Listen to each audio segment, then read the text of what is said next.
Now throw like a girl. Aw. My name is Dakota, and I'm 10 years old. Show me what it looks like to run like a girl. Throw like a girl. Fight like a girl. What does it mean to you when I say run like a girl? It means run fast as you can. So do you think you just insulted your sister? No. I mean, yeah, insulted girls, but not my sister. Is like a girl a good thing? Actually, don't know correctly if it's a bad thing or a good thing. It sounds like a bad thing. It sounds like you're trying to humiliate someone. So when they're in that vulnerable time between 10 and 12, how do you think it affects them when somebody uses like a girl as an insult? I think it definitely drops their self-confidence and really puts them down because during that time, they're already trying to figure themselves out. And when somebody says you hit like a girl, it's like, well, what does that mean? Because they think they're a strong person.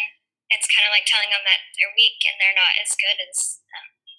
And what advice do you have to young girls who are told they run like a girl, kick like a girl, hit like a girl, swim like a girl?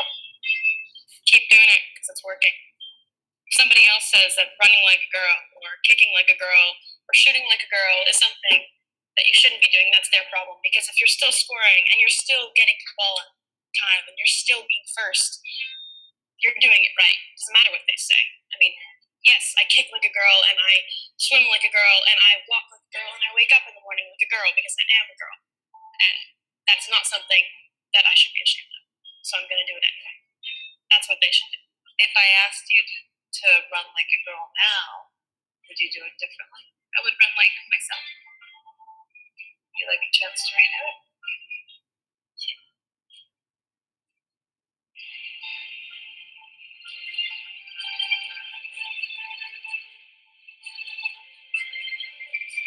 Why can't run like a girl also mean win the race?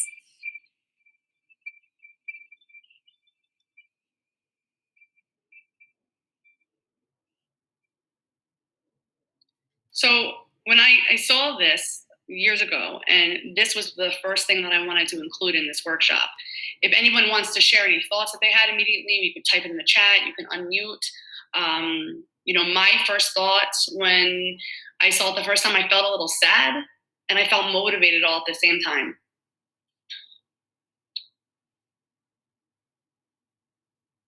I think that it's really, truly important that we start talking to the girls and we take this statement like a girl completely off the table, whether it's with our sons, our daughters, even, the older generation. My father often sees my daughter and son, and I heard my father say to my son, don't run like a girl. And I looked at him and I'm like, that's not okay to say. So what ends up happening is, and the next slide is stereotypical expectations by gender. What ends up happening is through our lifetime, sometimes these stereotypes kind of stick with us.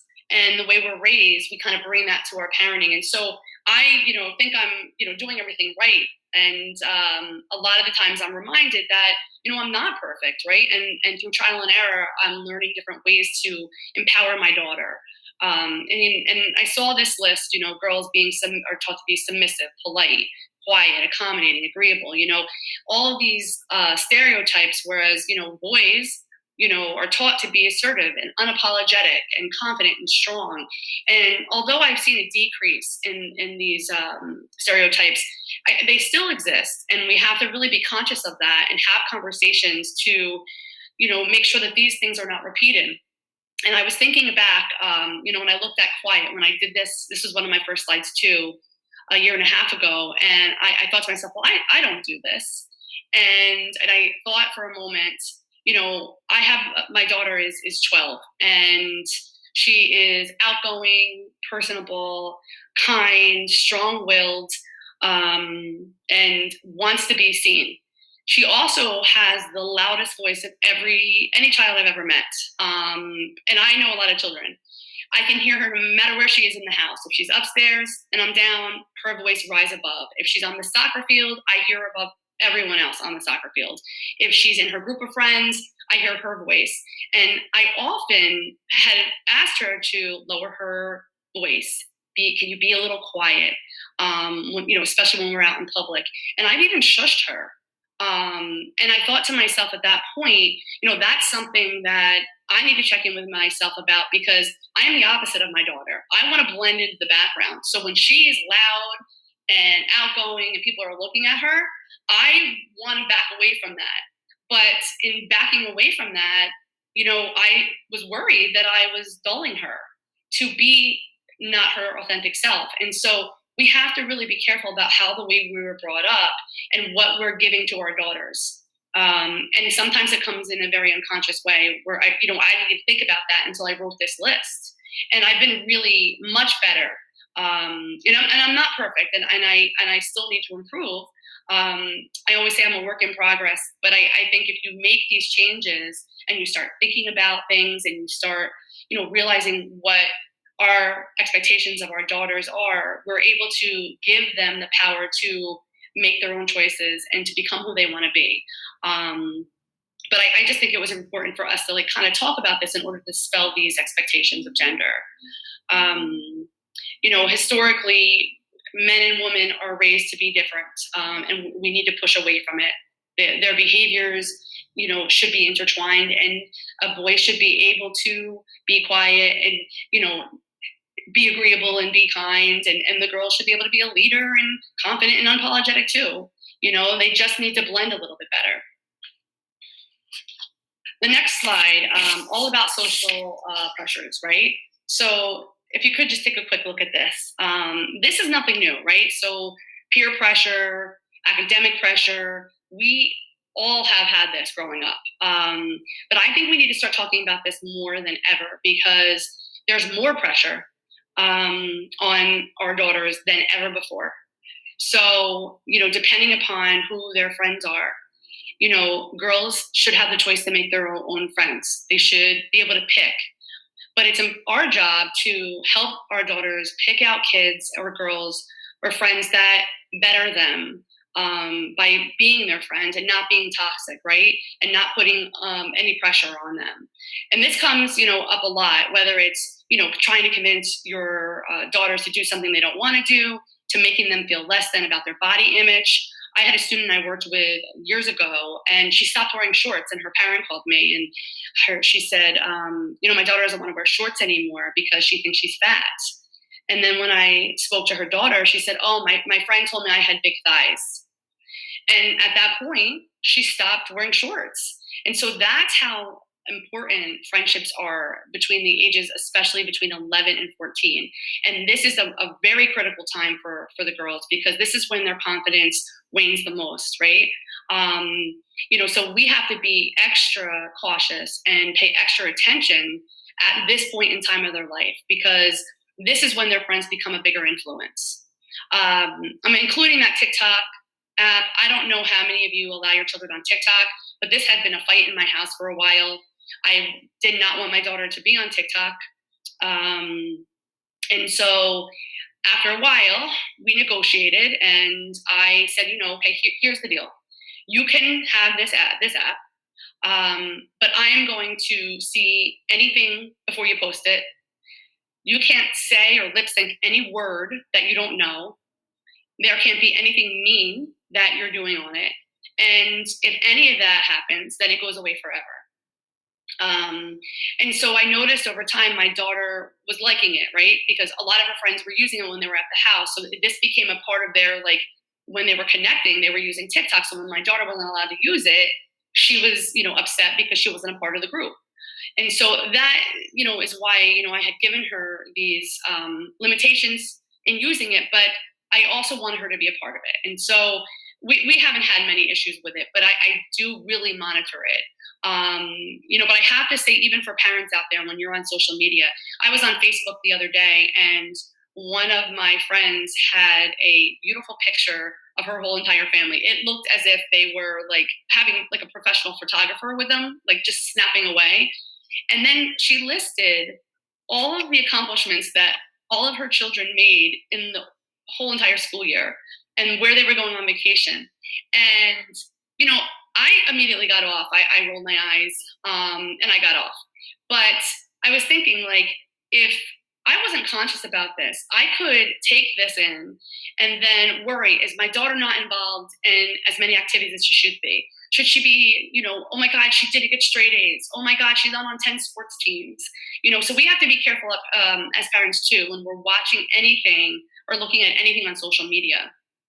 Um, so just keep that in mind. And before this, again, a little note: if anyone is on Snapchat, just an FYI, I didn't realize this, but I just found that there is a notification that you can click on and off, and your daughter's friends or whoever is friends with your daughter on Snapchat can see where her emoji is. So if they're at your house, someone can see that she's there. If she's at Chris's Pizza, it labels where she is. So just keep that in mind. I just figured I'd throw that in because I wasn't aware of that. And it was the way it was brought to my attention. It was a student that came in and told me that she was feeling upset because she saw on Snapchat that her friends were together. And so this is another thing about social media. When your girls are on social media or when we are on social media, they're feeling like they're missing out. And I always say to my daughter, you have friends over all the time. You don't invite everyone, you know, so that's okay. But that applies more pressure. So just, you know, keep these things in mind when you're, you know, allowing your daughters to use social media. So, okay. Can confidence be learned? Low self-confidence isn't a life sentence. Confidence can be learned, practiced, and just mastered, just like any other skill. Okay, so I really firmly believe this. I've met many girls over the course of my experience here in Rutherford, and on occasion I'll come across a student that right from the beginning, first grade, she seems to be uber confident. You know, I ask myself too, like, where does it come from? Is it something that she's born with? Is it because of the modeling, her parents' belief system? You know, is it completely from the household? And this kind of, again, is something that we talk about, that nurture versus nature debate. And so some research indicates that there's a predisposition to having just this general sense of confidence, while, you know, other people, again, talk about, you know, the parents' influence. And really what it comes down to, and from what I'm reading, is it's a combination. It's not just one thing. And so when your daughter is struggling with confidence, especially around the 11 to 14 years of age, you know, you can do things to help intervene. And that's what we're going to be talking about in the next slides, because what I have done over the course of my 20 years is to come up with things that I know that have been proven to work in creating confidence. You know, one of the things that the Student Assistance Program has in place at all schools, we have insight groups. Insight groups are topic-oriented groups that target self-esteem and self-worth, anxiety management, anger management, changing families, and social skills. And so I've seen kids that were referred to me in first, second, and third grade, even fourth, fifth, sixth, seventh grade, that have lacked a little confidence, lack self-esteem. And with the groups, they get to be around their peers that are going through similar life experiences. And we work on coping skills and we work on building them up. So I've seen kids with a lack of confidence come to group, you know, between working in the school, having really great parents, you know, really pushing their daughters to, you know, take risks, make good decisions, building them up. You see this change. And so if some of the things we talk about coming up, if you are not doing these things yet, do not panic, because you're just in time. Okay. And I would guarantee you're already doing these things. You're not even realizing that you're doing them. So, you know, please, you know, and ask questions too if there's anything that you want me to go over a little bit more with each slide. Okay. All right. So teach people how to treat you. This is something that the kids of Rutherford hear me say, if not once a day, 1,000 times a day. I say this at my house. I say this to the kids. They need to stand up for themselves. And they don't realize that every interaction they have with someone is an opportunity to teach that person they're talking to that they have to be treated with respect and kindness. So I always tell this story when I work with the kids, especially in the self-esteem and confidence group. When I first came to Rutherford, I was brand new. I was one of five younger. I was the young one then. Now I'm the veteran. But there were five of us that started. And when we came in, there were about 25. The majority of the teachers had at least 25 experience to 35 years experience. And, I wanted to fit in and I wanted to be a part of the school community. And one day I was down in the office and I was making copies. And a teacher who had her free period to prep was also down there. And I was in front of her. And she said to me, "Would you mind making the copies?" And I said, No, leave them. I'll make them. And so made them and I brought them back up to her. And the next day we ran into each other again. And she said again, "Do you mind making these copies? My kids are coming." And I said, "Yeah, no problem." Well, fast forward about 2 weeks later, she was just dropping her papers off at my office. And I was just taking them and going, "Okay, I'll make them." But I was infuriated. And I would go home and I would complain to my husband and he would say, "Well, what did you expect was going to happen?" So, I was thinking, how can I make sure that this stops? This is a bad cycle for me to be in. And anyway, the next day I happened to be getting ready to make copies. And another random teacher from down the hallway came over and she handed me her papers and she said, "I knew you're making copies for so and so. Would you mind making mine?" And it was at that moment that I was like, what am I doing? I'm teaching these people that you could take advantage of my kindness. And so that's what we have to teach our girls, right? They have to know that when they're in a conflict with their friend, if they shy away from conflict, that friend knows that they have the power. If someone is mean to them as they're opening their lockers in the morning, and they will have lockers eventually, COVID, rid them of that, but they'll be back with these lockers. But if someone's at their locker every day and they know that they can even push one to the side to get into theirs first, and your daughter allows them to do that and not compromise with their space, that's what will happen. Your daughter will have to wait until that person's done. And so for me, it's about really letting the other person know that this is not how I'm going to be treated. And this definition says it all. Defend yourself, be strong. When there's a conflict, fight for yourself. And not physically, but verbally. Stand strong and don't let anyone take advantage of you, because if you let them, obviously we know what's going to happen. They will. And if you think about situations your daughters have shared with you, I'm sure there's been certain things that you might have said to them as, "Did you try this? Did you say this?" But give them that support to know that if it happened one time, it doesn't mean that you can't then reteach someone, because that's also a possibility. If you went for years teaching someone it's okay to be disrespectful to you, that doesn't have to continue. There doesn't have to be a cycle of victimization. And I think, again, that's what we have to make sure our daughters know, that if you didn't do it before and you didn't do it that time, start now. It's not too late. And it's just important that if this is a common, if your daughter's having the same conflict over and over again, they have to ask themselves, what are they contributing to it? And if they're not setting it straight and setting a clear boundary, then they're continuing that negative outcome for themselves. And so we want to build them up. So say this. I say it to my daughter all the time. I do get the eye roll, but all these little things really help. Okay. So be a role model. This is something, again, so important. Your daughter will watch everything you do. So looking at this list, I took a couple of things that I know that I've been doing with my own daughter, and also hopefully modeling here in Rutherford for your own daughters as well. But one of the most important things that I have said to my daughter has been no means no. Now, this is something that I've heard from my parents my whole entire childhood. And it drove me crazy, I'll be honest. There were hard no's. There were things I knew that I shouldn't push because I knew the answer.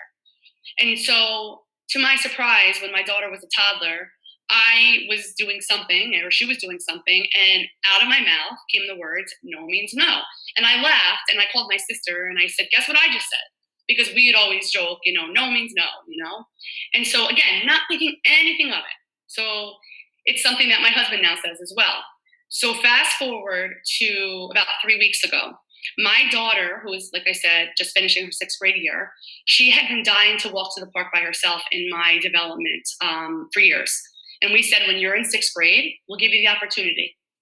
So she hit sixth grade. Her and her friends started walking by themselves. Everything's been going great. 3 weeks ago, we had friends over, or she had friends over, and they said we're going to go to the park. And I said, okay, so that's great. Take your phone, make sure you answer it if I call.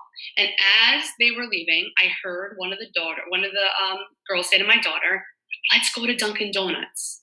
Now, I have to tell you, in order to get to Dunkin' Donuts from my house, you have to walk to the furthest street away from my house to a dead end. And then you go through a deserted lake community that's not really populated to around now. And then you cross over a train track. And then you walk on Route 53. And then you get to a strip mall to finally get to Dunkin' Donuts. So my daughter knew better. She knew not to even ask. But I was standing behind the door, so I was listening to the whole thing. She didn't know. But I wasn't going to intervene, at that point. And the girl was persistent. Oh, just ask your mom. And my daughter kept saying, no, I know she's not going to let me. She's not going to let me. So finally, I heard her say, no means no. And I was like, oh my God, I am the best mom in the whole entire world. And to be honest, I'll give her some credit, but I'm totally taking that as my win. And at that split second, in that little moment, with those three little words and that tiny little sentence, it hit me. In 3, 4 years, 5 years, or whenever it is, she is going to be presented in a situation with a boy at a party, maybe at her job. And this small statement, small it is as it is, it's so significant, because imagine the trouble that she could get herself out of by being confident in saying that. And so I didn't realize that as I was saying that. It was something, again, that I inherited from my mother. But how important is that? And I say it now, and I even have like my little hair on my arm going up, because we're not too far away from that. And the more confidence your daughter has, and the better role model you are doing these things and saying these things, your daughter will have that foundation that they need in order to make really good decisions. Ask for help. These are one things that you can do as moms and dads when you're struggling. Ask for help and let your daughter see it. Let her know that it's okay not to be perfect, not to know how to do something the first time. Let her know that everyone is going to have these hard moments where, they need to seek an adult to get that assistance. And stand your ground with your friends, with your spouse. When you're on the phone, they're listening. I was taking my car to get detailed a couple of weeks ago, and my daughter came with me, and I was quoted a price. And when I went to pick up the car, the man had charged me double. And I looked at him and I said, that wasn't what I quoted. And he said, well, we had to do a little bit more to get the dings out of your car. And I said, what dings? There were no dings in my car. And at that point, I could see my daughter's face. Her eyes got bright. She was turning red. And I said, I'm not paying that. I didn't authorize that charge. There was nothing on my car that I thought should have been repaired. And I'm not paying it. And I asked to speak to the manager. And I left with paying the quoted price. And my daughter looked at me like I had two heads. And I said to her in the car, I said, listen, that's going to happen. If you don't stick up for yourself, and if you let someone take advantage of you, they will. And I said, I know you were embarrassed, because I could see it on her face, and I know when she's embarrassed, but that's something that I want her to say.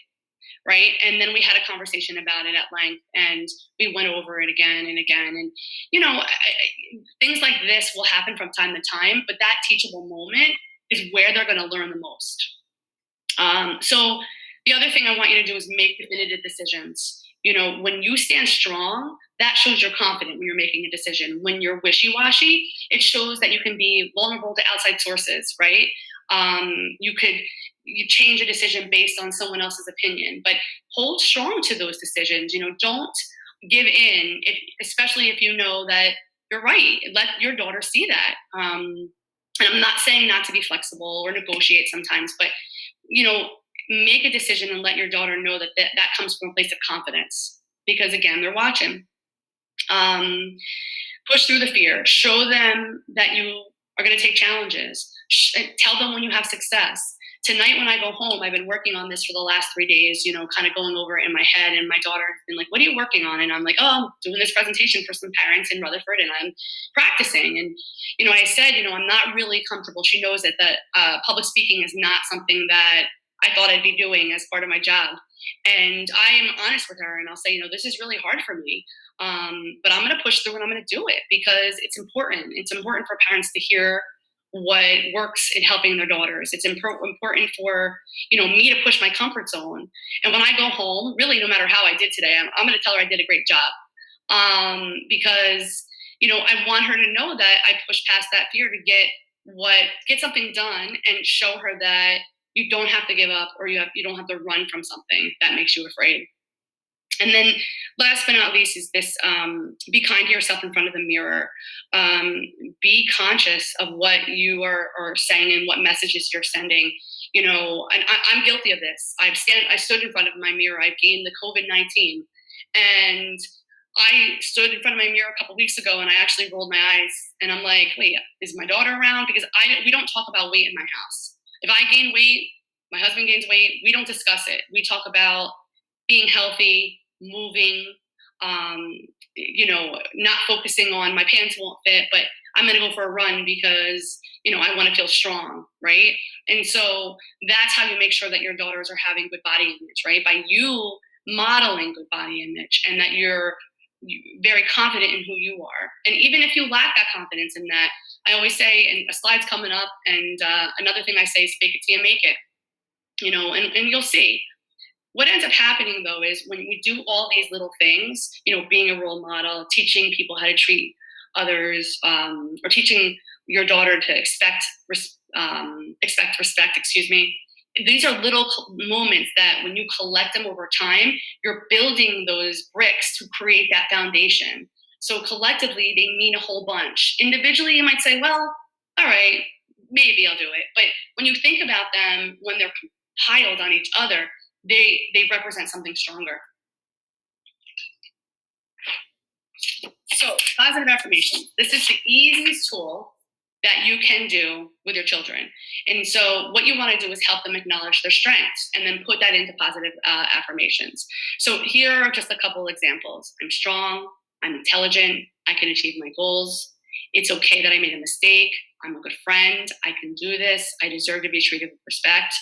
So I used to run Rachel's Challenge, which is a club here at Pierpont School, and we work with kids to come up with programs to promote kindness.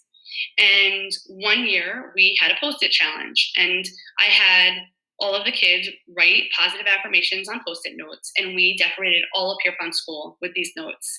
And then we went to Lincoln and we went to Washington and we decorated all of their desks with these positive notes.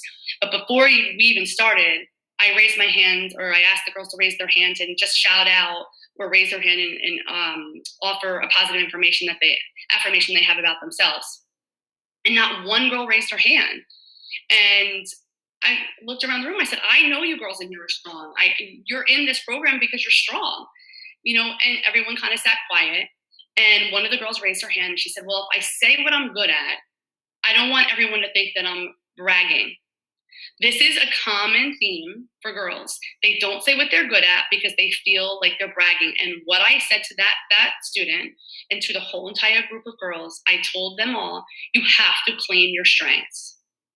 Claiming your strengths does not make you conceited. Claiming your strengths does not make you a bragger, right? Like, say what you're good at. And it doesn't have to be that you think you look beautiful, although it should be too. So when you're doing this with your daughters, focus on the things that they're good at on the inside and on the outside. Don't just focus on looks, because then that message is that we're only worried about looks. But if there is something that they like about their body between the ages of 11 and 14, let them put that out there, because so many girls lack confidence about their bodies. I had a parent tell me after we did this that they wrote positive affirmations on their daughter's bathroom mirror with lipstick. I have a parent that uses a positive affirmation jar. I'll send my daughter positive texts throughout the day. So there's definitely different ways you can be creative with this, but it just, again, it reminds them to be proud of who they are, to think positively about who they are, because sometimes they need that reminding. And again, during that age between 11 and 14, this is when you need to do that the most. I read recently that we have 50,000 thoughts a day. 10,000 of those thoughts are positive. So that's a lot of negative self-talk. And so we have to start changing the dialogue for our daughters. We have to start giving them the words. If they don't know what they're good at, then we need to give them the words so eventually they will know and will be able to raise their hand and say, I'm really great at this. But this is easy, and this is something you could even do at the dinner table. Everybody goes around the table. What do you love about yourself? So, Ms. Huzzy, yes. I actually did that when you did the Rachel's Challenge several years ago with the Post-its. My students absolutely loved it. And I went, when I prepared my own kids' lunchboxes that night, in a napkin, I wrote a positive affirmation and I put it in their lunchbox. And then around noon the next day, when they were eating lunch, they actually texted me, Mommy, oh my God, this really made my day. And it was just such a nice way, like a nice feeling as a mom to know that you made your child happy, and like was such a great, and I got the idea from you with Post-its. So Oh, thank you cool. for that. Yeah, I mean, these are just little things, but collectively they mean a lot. And so start little. If you're not doing this, again, you're just in time. Just start today. Next slide is one of my favorite things to say as well. Fake it till you make it. And before I talk about this, I want to be careful. I don't want to send any messages that I don't want your daughters to have authentic feelings, or say that I don't want them to express their feelings, because that's not what I'm saying. But they need to put up a brave face sometimes when they're losing confidence for a couple of reasons. So I always start off by saying, you look confident even if you feel insecure. When I teach anger management a lot, I'll say to the kids, it's okay that you feel super angry inside. You might feel like you want to hit someone because they'll complain. I feel like I just really wanted to hit him. And I'll say, hey, it's okay. It's okay to feel that way. But you don't have to act on that feeling, right? You don't have to have your feelings dictate your behavior.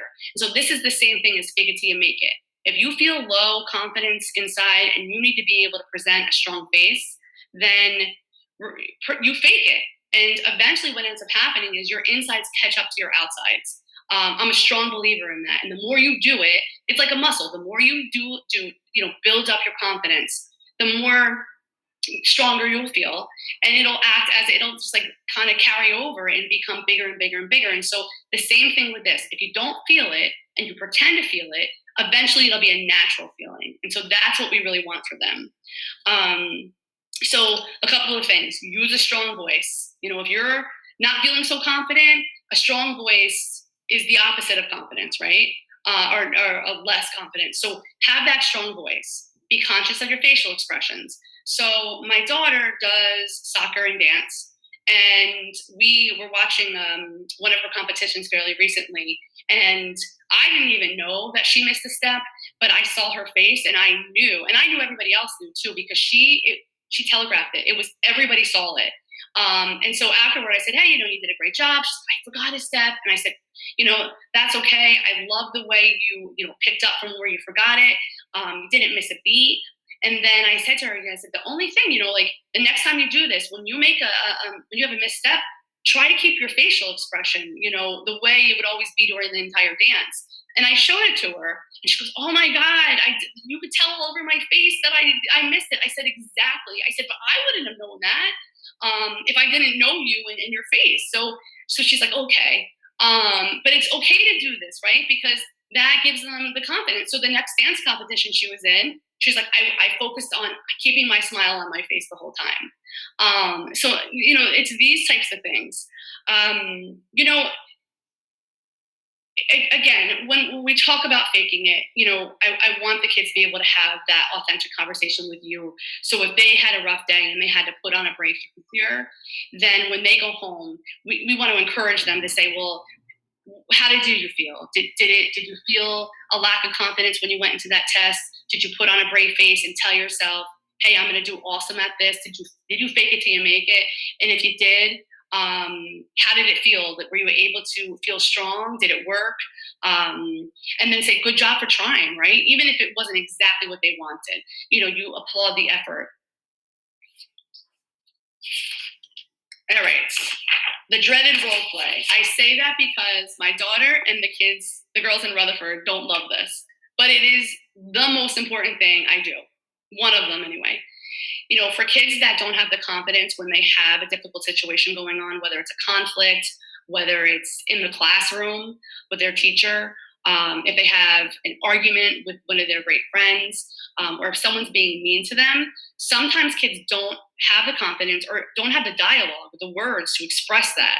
And so, one of the best things to do for them is to practice the role play when it's a reoccurring situation. So, if it's the same situation your daughter's having with her friends, role play that. You be your daughter and then let your daughter be her friend. And then you be the friend and your daughter can practice saying something back to you.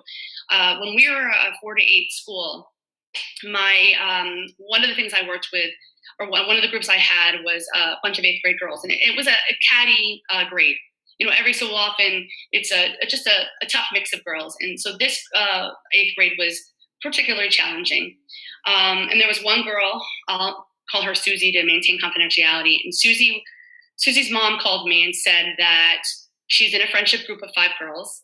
They go down to the lunch table, and Susie always gets isolated from the group and just kind of pushed on the end. And so Susie came in and she told me, well, I'm down at the lunch table first. I pick my seat on the end. And then when Sally and the other girls come in, Sally tells me to move. And none of the girls say anything. And I said, well, what do you do? She says, well, I move. And I said, okay. I said, how does it make you feel? And she said, embarrassed. I feel guilty, because I know I should be saying something, but I don't know what to say. I want them to be my friends. So these are all these insecurities that all the girls have. And, I always offer, is there something I can do? Is there a conversation I need to have? But when kids get past 4th grade, less and less they want us to intervene with conflict. And there are conflicts as parents you have to intervene in and get involved and stop, especially if it's dangerous behaviors. But in friendship conflicts, they want to be kind of, on their own. And so when Susie said that she was having this issue, we worked together for a couple of weeks and we role played. And so Susie said when she would go down, she was starting to kind of go through her head, and she wasn't able to do it right away. But after a handful of role plays, she said she walked in and I gave her 2 pieces of advice: fake it till you make it, and you're going to teach her how to treat you. When you walk down in that lunchroom and you're there first, you're going to sit in your seat. And when Sally tells you to move, you're not going to move. And like I said, we role played. So I was just as anxious as she was that day. I really was. I'm going to tell you, because I know how hard it is. And I know how important it is to have friends. And, her mom at the time said to me, well, it's not a life or death situation. But you know what? To Susie, it really was. Because what would happen, they would sit in pairs, 2 in front of the other 2, and Susie would sit in that seat right next to Sally, and Sally would have her back to her the whole lunch period. And for Susie, this was life or death for her. And so we worked, and so the day came, and she applied everything that we talked about, and she was able to stick up for herself. She turned to Sally and she said, I'm not moving. And with that, the other girls just sat down around her, and before Sally could sneak in, she was on the outside. And Susie came to me and was so happy. And, it was through the role play. It didn't start, with a success. In fact, she was really depressed about it and not wanting to come to school. And so when kids don't have friends, and that's what I always say. So we, to us as parents, if your child says to you, oh, I don't have a friend, we want them to have friends, but it is super significant because if there's not someone they connect with in the school, it's really hard to come to school. Forget about all the other societal pressures in the pandemic. If your child doesn't have a connection, it's really difficult. And there's not a lot of learning if your child doesn't have a connection with someone else. And so this was really important for Susie to kind of regain her power. But she came up and she was truly empowered. And then it worked itself out. And then they were able to kind of take turns with the 5th person kind of sitting on the end. But it was, I think, really in that role play, because without it, she wasn't prepared. And she told me she had to fake it because she said her hands were shaking. And I'll never forget, but what a success that was. And, I said, what effort that took for you to do and that you were able to put that forth. And it's so awesome. And so Role play with your kids. Role play with you. How many? Again, I can't see everybody, but how many parents can get your daughters to order at a restaurant or make a doctor's appointment for themselves? Not that this is something everyone's doing right now, but this is something I started with my daughter. Or asking a teacher for help. Sometimes kids are paralyzed by that, and use the role play. Because my daughter's 12 years old. She should order her own dinner when we go to a restaurant, right? And so the role play helps. So any difficult situation, it doesn't have to always be a conflict. It could be just a social, like a social gathering or some type of new experience. Just keep in mind that this really works, but you will aggravate them the more you do it. All right, help your daughter find her voice. It's not what you say, it's how you say it. I say this a lot too. So one of the things that I heard all throughout Rutherford and working with the girls, and my daughter as well, there's this common feeling of the girls not wanting to be mean. I hear that a lot. I don't want to be mean. I'll get in trouble. I don't want to be mean to her. She won't like me. And so what I say to them all the time is sticking up for yourself is not being mean. It's having a voice. And it's not what you say, it's how you say it. And so one of the suggestions I have for the kids, like this happened a couple years back. There was when kids were lining up to go to specials. One of the girls I had been working with was standing by her friend in line, and another girl would just butt in, continually. And they were friends, and it wasn't a huge conflict, but it drove her crazy. And I think the more the friend knew that it drove her crazy, the more she got in front of her. And so finally I said to the student, I said, the next time she does it, say in a really loud, assertive voice, not screaming, but assertive, in a louder than you would normally. I was here first. Or your own fifth grade words. You know what I'm saying? So when I'm working, again, with the role play too, like I'm coming from a 45-year-old woman's perspective, and my words are going to be different than a fifth grader's words. So I always say, here's the message you want to convey. Let's try to put it in fifth grade words for you. And so that's what she did. So, and again, she could have said whatever she wanted, but that tone that she used, that girl knew she meant business. And it also got the attention of the teacher. And so sometimes if the other girls know that the teachers are listening, sometimes you don't have to even say much anymore. But at that point, that student that I'm talking about, she taught her how to treat her. And this time she corrected it. Let your daughter pick out her own clothing within reason. Now, I don't know about you guys, and if you've been to the stores for spring, but if you found a shirt that's more than a half a shirt somewhere out there, please write that in the chat, because every place I go to now, there's crop tops. Even for me, I don't know if any of you have been to the loft lately, but I went to the loft and there's crop tops everywhere. So again, you want to give them some responsibility, but you want to also kind of keep an eye out. Let them pick their own activities, right?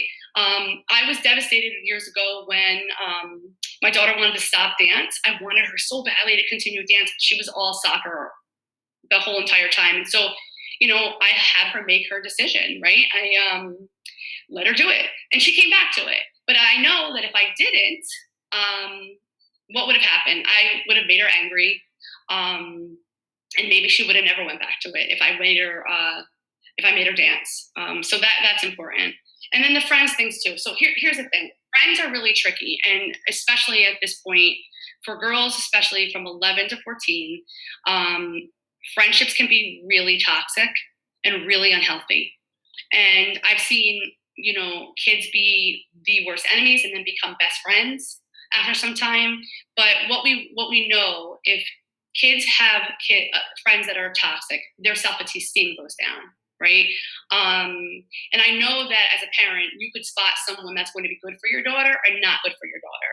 And we have to be able to let them make their own choices. And I share a story with the kids. When I was in high school, there was a girl that moved in to my neighborhood, and I thought she was great.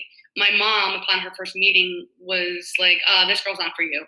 But my mom let me make the choice. And a couple months later, my mom had to come pick me up from mall security because my friend was shoplifting. Now, mind you, I wasn't shoplifting. However, I was with her.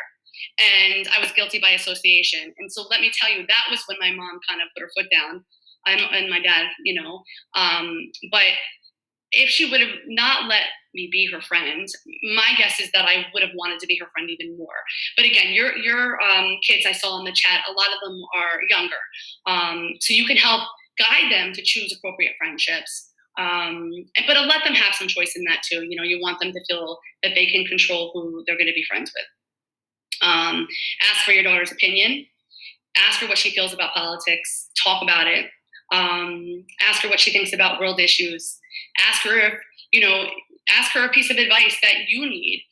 Let her know that you're interested in what she has to say, because that builds confidence. You know, if we are constantly, asking our daughters to, not for me, be quiet, but not in this case, of course. But if we don't listen, then we send a message that we don't care what they're saying. So we want that self-esteem to go up. So really ask questions, and get her opinion on things. It's really important. Also talk to your daughter directly about how girls sometimes lose their assertiveness as they get older, because I think that's prevention, right? You want them to know that sometimes kids feel like they lack the confidence, and then they lose that sense of self in order to be assertive. So, talk to them about that, because we want them to really be able to, again, stick up for themselves, teach people how to treat them. These are really important things. Speak up for the voiceless. I don't know if any of your daughters have a hard time sticking up for themselves, but I find that a lot of girls in Rutherford, and even my own daughter, can stick up for others, but has a difficult time sticking up for herself. So my daughter can say, I don't like the way you said that to her. I'm not talking bad about her because she's my friend. But if she's presented with a conflict or she needs to teach someone how to treat her, she's not always likely to allow for that, and to do that for herself. So when you know that your daughter is advocating for someone else, really take that and, build her up and say how great that is and that you love that. That might have felt really scared. You might have felt really scared, sticking up for her, but how awesome was it that you pushed past your fear? Maybe the next time something like that happens for you, you could do that for yourself. And then that boundary setting, over time, watching kids in Rutherford, there are kids that are really good at setting boundaries, and the kids that are not almost accept the behavior that has been given to them, whether it's nice or not nice, right? And so we don't want them to be victimized. We want them to say, okay, here's my fence. If you cross over it and I don't like what you're doing, I'm going to ask you to leave my yard. And so that's how I talk about boundaries with them. And then you can use personal experiences that they're having with their friend, or if they're having a conflict with someone in school. How do you set appropriate boundaries? Okay. So help your daughter find success and failure. No one wants to fail, young, old, girl, boy, but it's necessary. It's so necessary to have failure so you can learn from it and correct it and come up with a better solution. And then really be able to sit in that success and say, I didn't do it this time, but next time, I was able to do A, B, C, D. So allow your daughter to struggle, when they're doing their homework. As soon as my daughter has, one little math issue, she's like, Mom!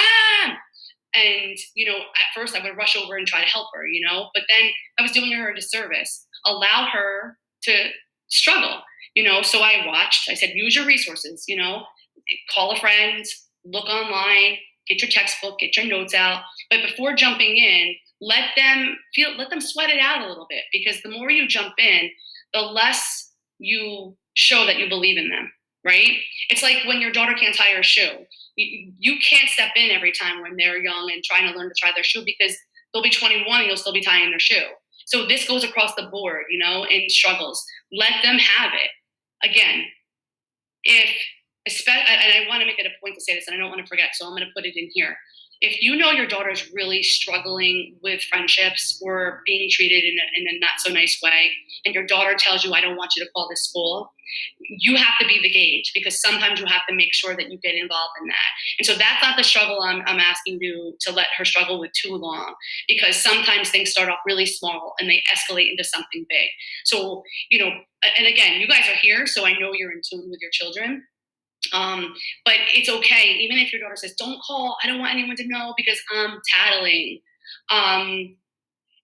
we have to like get rid of that whole tattling thing, because sometimes you might need to get involved when something is going on in the school that's really, really making your daughter upset.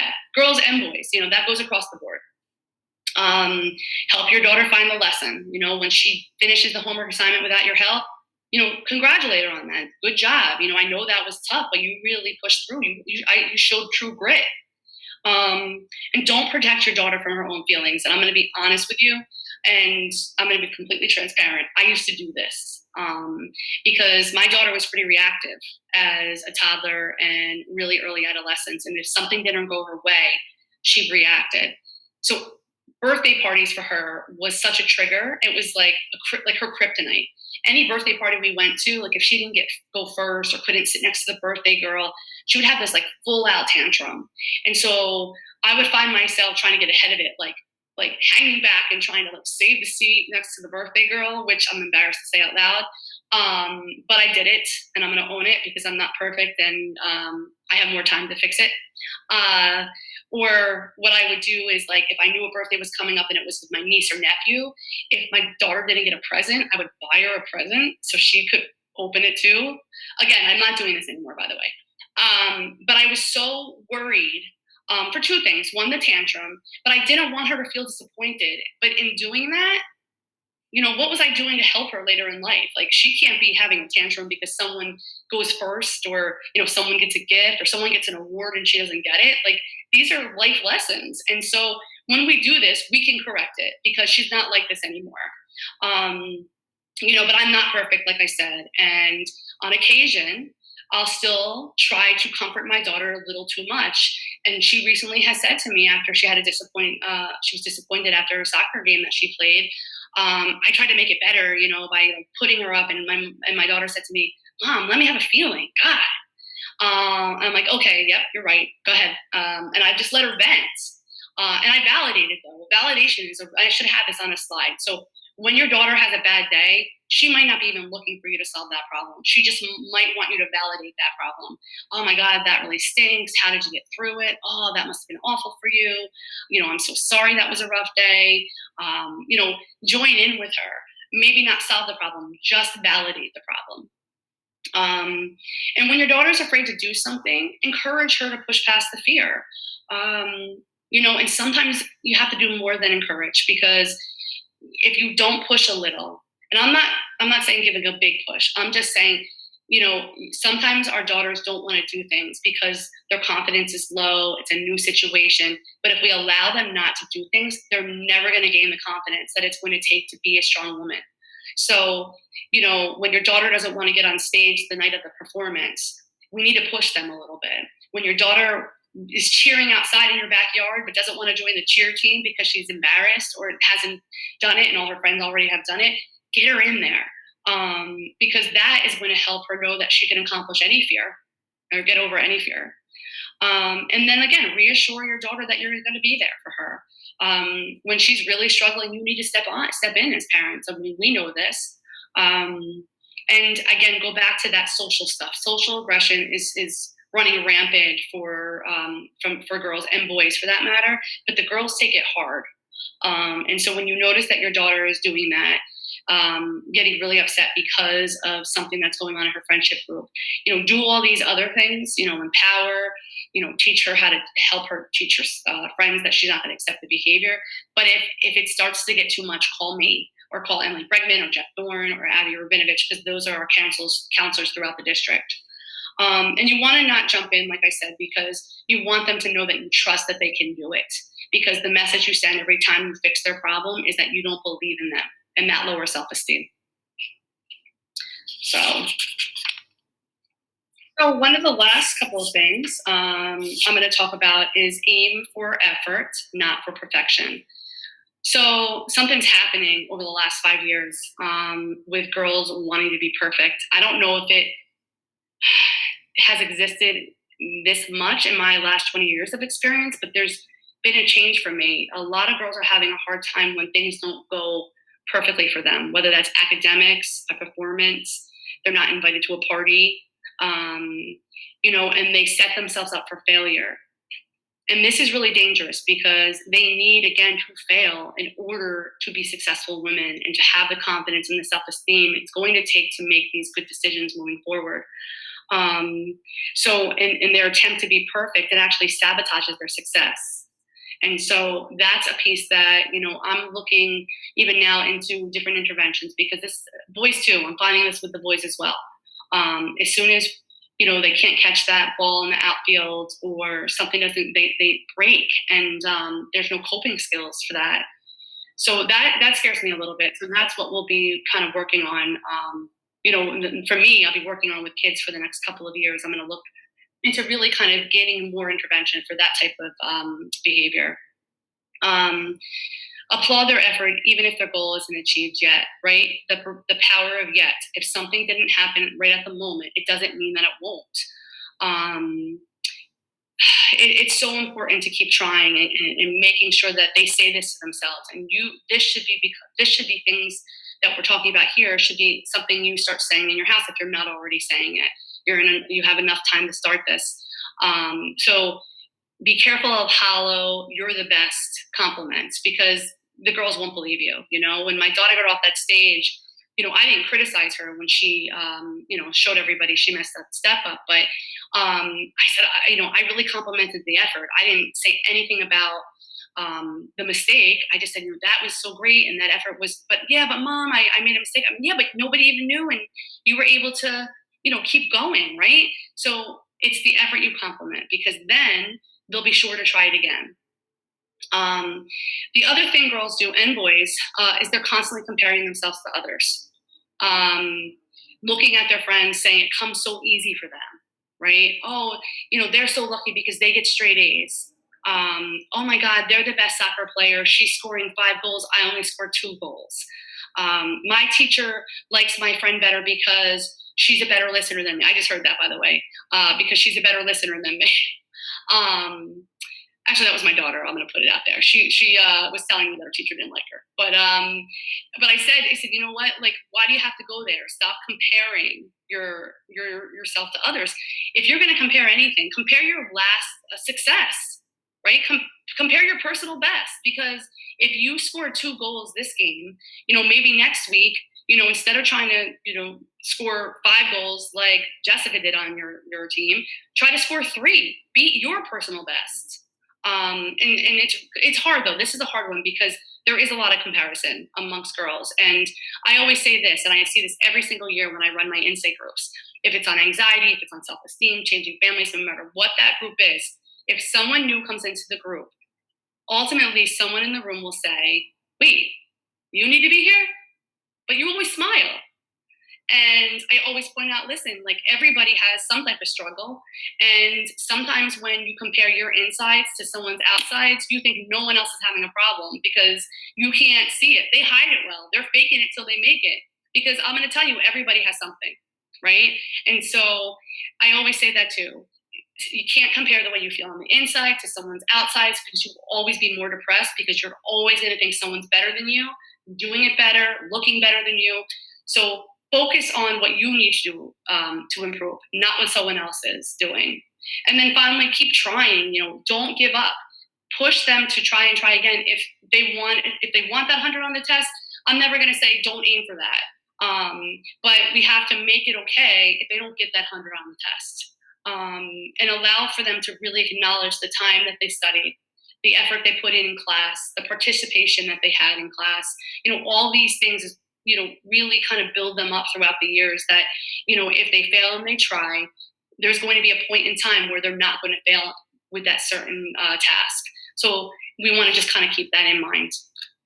And the last slide I'm going to leave you with, I'm just going to read it. The strongest factor for success is self-esteem, believing you can do it, believing you will do it, and believing you deserve it.